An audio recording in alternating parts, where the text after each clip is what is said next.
Salam kasih, salam jumpa kembali dengan kami Majelis Gereja HKBP Parung Panjang. Saudara yang terkasih dalam Yesus Kristus, ada 3 hal yang akan dihadapi oleh seseorang dalam hidupnya. Yang pertama adalah ilmu, wawasan yang dia peroleh selama hidup ini. Yang kedua adalah yang namanya iman, mempercayai akan segala sesuatu berdasar keyakinannya dengan Tuhan.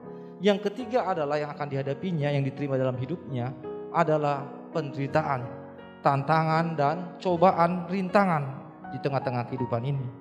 Yang menjadi persoalan adalah ketika penderitaan datang, apa yang dipakai oleh seseorang untuk menghadapinya. Karena jika dipakai ilmu, banyak orang-orang pintar yang tidak bisa menghadapi persoalan hidupnya menjadi putus asa dan bahkan bunuh diri. Oleh sebab itu, kita pasti semua menerima yang namanya ilmu, kepintaran. Tetapi untuk hal menghadapi yang namanya pencobaan, penderitaan, tantangan, perlu ada yang namanya iman kepada Tuhan, sehingga kita dikuatkan. Berdasarkan itulah kami membuat renungan yang akan menguatkan saudara untuk menghadapi setiap persoalan-persoalan. Dan biarlah melalui renungan ini saudara boleh menemukan jawaban-jawaban yang Tuhan berikan kepada saudara menghadapi setiap persoalan-persoalan kehidupan. Selamat menikmati renungan yang disampaikan oleh majelis gereja ini, dan biar renungan ini menjadi berkat bagi kita, bagi gereja kita juga. Amin.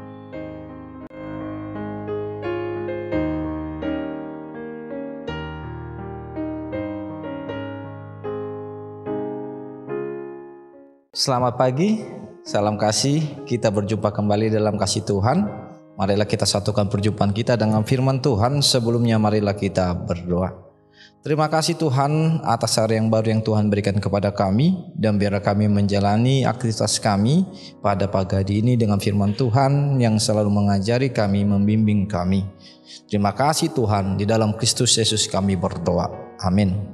Saudara yang terkasih, firman Tuhan yang menyapa kita pada pagi hari ini tertulis dalam Imamat 19 ayat 15. Demikianlah firman Tuhan. Janganlah kamu berbuat curang dalam peradilan.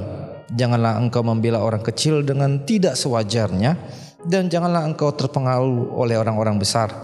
Tetapi engkau harus mengadili orang sesamamu dengan kebenaran. Demikian firman Tuhan.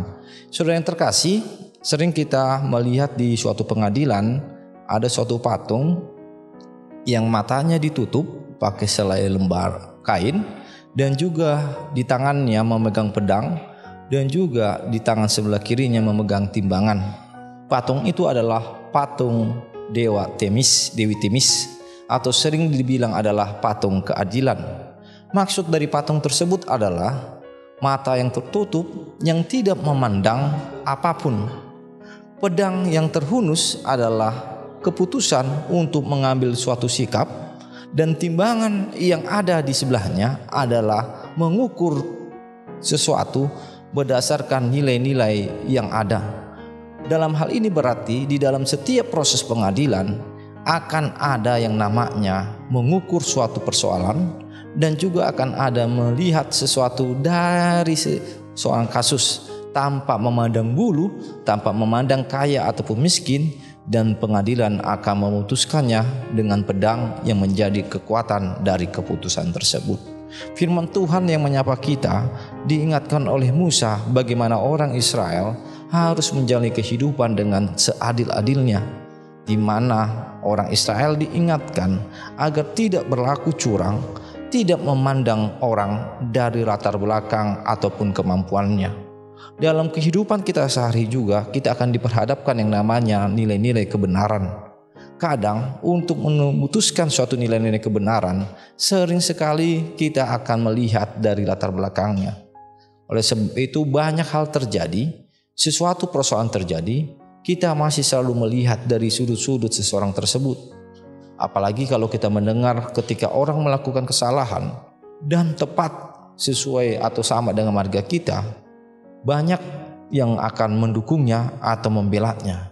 Padahal firman Tuhan yang menyapa kita saat ini, biarlah kita katakan ya jika salah, Jika katakan tidak, jika dia memang tidak bersalah. Perkataan kebenaran inilah yang dituntut di dalam kehidupan kita. Berani mengatakan ya dan berani mengatakan tidak di setiap hal-hal yang kita hadapi. Saudara yang terkasih, yang kedua melalui firman Tuhan saat ini juga, bagaimana kita diingatkan agar boleh melakukan keadilan bagi sesama. Keadilan bagi dunia memang kadang akan melihat, tetapi keadilan bagi Allah adalah suatu hal yang mutlak yang hanya bisa diputuskan berdasarkan nilai-nilai dari yang diajarkan oleh Tuhan. Bersikaplah adil, maka Tuhan akan menegakkan kebenaran-kebenaran di tengah-tengah kehidupan kita. Amin, kita berdoa. Terima kasih Tuhan atas firman Tuhan yang mengingatkan kami agar bersikap adil di tengah-tengah kehidupan kami. Dan kamilah menjadi orang-orang yang melakukan kebenaran-kebenaran Tuhan. Mampukan kami agar kami tidak melihat dari sisi budaya kami, dari sisi seseorang, tetapi kami berbuat berdasarkan firman yang Tuhan berikan kepada kami. Terima kasih Tuhan, di dalam Kristus Yesus kami berdoa. Amin.